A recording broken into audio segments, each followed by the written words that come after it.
দৈনিক প্রতিদিনের অডিও নিউজে স্বাগত। দিনের শীর্ষ খবরগুলো জানিয়ে দিচ্ছি আমি সঞ্জিতা আফরিন সোনিয়া।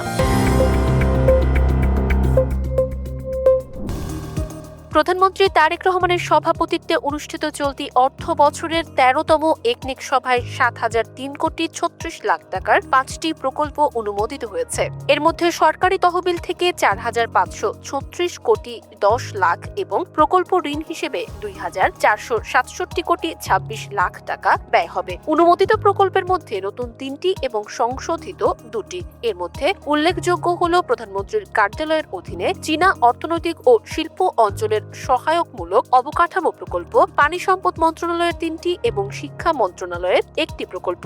এছাড়া সভায় পরিকল্পনা মন্ত্রী কর্তৃক অনুমোদিত ৫০ কোটি টাকার কম ব্যয়ের আরও ৪টি প্রকল্প সম্পর্কে অবহিত করা হয়। সভায় অর্থমন্ত্রী সহ সংশ্লিষ্ট ঊর্ধ্বতন কর্মকর্তারা উপস্থিত ছিলেন।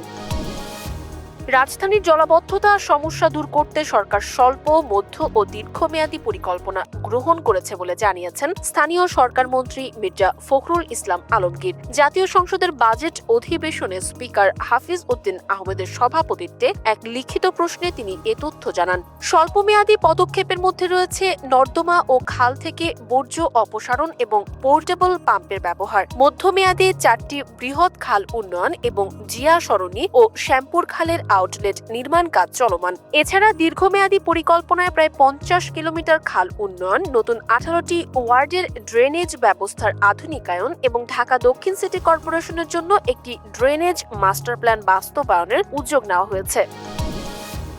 জাতীয় সংসদে প্রবেশের সময় মাথা ঝুঁকিয়ে সম্মান প্রদর্শনের রীতিকে ইসলামের সঙ্গে সাংঘর্ষিক ও শিরকের শামিল বলে দাবি করেছেন বিরোধী দল জামায়াতে ইসলামের সংসদ সদস্য মোহাম্মদ মুজিবুর রহমান। পয়েন্ট অব অর্ডারে দেওয়া বক্তব্যে তিনি উল্লেখ করেন, কার্যপ্রণালী বিধির সংশোধনীতে এই নিয়মটি বাদ দেওয়া হয়েছে এবং গুনাহ থেকে বাঁচতে সবার এটি মেনে চলা উচিত। তার এই বক্তব্যকে সমর্থন জানান দলের আরেক সংসদ সদস্য মোহাম্মদ নুরুল আমিন। জবাবে অধিবেশন পরিচালনাকারী স্পিকার হাফিজ উদ্দিন আহমদ বলেন, সম্মান প্রদর্শনের বিষয়টি একান্তই ব্যক্তিগত, তবে বিগত সংসদে এই নিয়মটি বাতিল করা হয়েছে কিনা তা কার্যপ্রণালী বিধি দেখে পরে সিদ্ধান্ত জানাবেন। ভারতে জেনারেটিভ কৃত্রিম বুদ্ধিমত্তা এবং ডিপফেক প্রযুক্তির অপব্যবহার করে মুসলিম নারীদের চরিত্র হনন ও অনলাইন হেনস্থার ঘটনা উদ্বেগজনকভাবে বাড়ছে। ওয়াশিংটন ভিত্তিক গবেষণা প্রতিষ্ঠান CSOH এর এক প্রতিবেদনে দেখা গেছে 2023 থেকে 2025 সালের মধ্যে সামাজিক যোগাযোগ মাধ্যমে ধর্মীয় পোশাক পরিহিত মুসলিম নারীদের লক্ষ্য করে তৈরি লক্ষাধিক যৌন, সংবেদনশীল ও আপত্তিকর AI ছবি, ভিডিও ব্যাপক হারে ছড়িয়েছে, যা কোটি কোটি মানুষের কাছে পৌঁছেছে। কাশ্মীরের মডেল সামরিন আইয়ুব এবং অধিকার কর্মী আফরিন ফাতিমা সহ বহু নারী এই ডিজিটাল গণপিটুনির শিকার হয়ে মানসিক ট্রমা ও পেশাগত ক্ষতির সম্মুখীন হচ্ছেন। বিশেষজ্ঞরা একে ডানপন্থী ডিজিটাল সংস্কৃতির মাধ্যমে সংখ্যালঘুদের লক্ষ্য করে পরিচালিত রাজনীতির যৌনতা কেন্দ্রিকীকরণ হিসেবে দেখছেন। বিজেপি নেতারা একে ধর্মীয় দৃষ্টিকোণ থেকে না দেখে প্রযুক্তিগত কঠোর নিয়ন্ত্রণের আহ্বান জানালেও আইন বিশেষজ্ঞদের মতে ভারতের বর্তমান তথ্য প্রযুক্তি আইন এই অদৃশ্য AI জালিয়াতি ঠেকাতে এবং অপরাধীদের জবাবদিহি নিশ্চিত করতে এখনো অপর্যাপ্ত।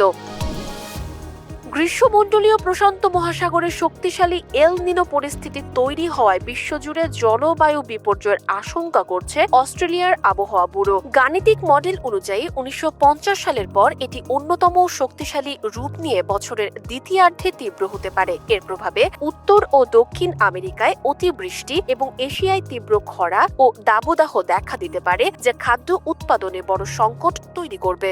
জাতিসংঘ মহাসচিব অ্যান্তোনিও গুতেরেস একে জরুরি জলবায়ু সতর্কতা হিসেবে আখ্যা দিয়ে জীবাশ্ম জ্বালানির ব্যবহার বন্ধ এবং নবায়নযোগ্য জ্বালানির প্রসারের তাগিদ দিয়েছেন। এর আগে 2023-24 এবং 2015 থেকে 16 সালের এল নিনোর কারণে অস্ট্রেলিয়ায় ভয়াবহ খরা ও ফসলহানি ঘটেছিল। ফুটবল বিশ্বকাপে নিজেদের প্রথম ম্যাচেই শক্তিশালী স্পেনকে গোলশূন্য ড্রয়ে রুখে দিয়ে ইতিহাস গড়েছে আফ্রিকার দেশ কেপ ভার্দে। এই ঐতিহাসিক ম্যাচের আরেকটি বড় আকর্ষণ ছিল কেপ ভার্দের খেলোয়াড়দের গায়ে থাকা মেড ইন বাংলাদেশ ট্যাগযুক্ত জার্সি। ঢাকার ইয়াং ওয়ান কর্পোরেশনের তৈরি উন্নত মানের ফেব্রিক্স দিয়ে জার্মান স্পোর্টস ওয়্যার ব্র্যান্ড ক্যাপেরি স্পোর্টস উত্তরা এলাকার কারখানায় এই জার্সিগুলো প্রস্তুত করেছে। মাঠের লড়াইয়ে স্পেনের একের পর এক আক্রমণ প্রতিহত মতো করে ম্যাচের নায়ক বনে যান কেপ ভার্দের 40 বছর বয়সী গোলরক্ষক ভোজিনহা। তিনি মোট 7টি দুর্দান্ত সেভ করে ফিফা বিশ্বকাপের ইতিহাসে দ্বিতীয় বয়োজ্যেষ্ঠ অভিষিক্ত খেলোয়াড় হিসেবে অনন্য মাইল ফলক স্পর্শ করেন। কলকাতার নিউ মার্কেট এলাকায় স্ত্রী জুঁই সহ হামলার শিকার হয়েছেন সামাজিক যোগাযোগ মাধ্যমে ছড়িয়ে পড়া এমন খবরকে সম্পূর্ণ ভিত্তিহীন ও মিথ্যা বলে উড়িয়ে দিয়েছেন অভিনেতা মোশাররফ করিম। এক প্রবাসী সাংবাদিকের ফেসবুক পোস্টের সূত্র ধরে এই গুঞ্জন ছড়ালেও অভিনেতা জানান সংবাদ হওয়ার মতো তেমন কোনো ঘটনাই সেখানে ঘটেনি। তার স্ত্রী রোবেনা রেজা জুঁই এবং সংশ্লিষ্ট রেস্তোরাঁ কর্তৃপক্ষ বিষয়টি অস্বীকার করেছে। অভিনেতা শামীম জামান এই ব্যাপারে অভিনয় শিল্পী সংঘকে আশ্বস্ত করেছেন, কোনো শুটিং এর জন্য নয়, মূলত ব্যক্তিগত অবকাশ যাপনের জন্য এই তারকা দম্পতি বর্তমানে কলকাতায় অবস্থান করছেন এবং শিগগিরই তাদের ঢাকায় ফেরার কথা রয়েছে। এই ছিল আজকের শীর্ষ খবরগুলো। প্রতিদিনের অডিও নিউজ শুনুন আমাদের ওয়েবসাইট, ইউটিউব চ্যানেল ও ফেসবুক পেজে।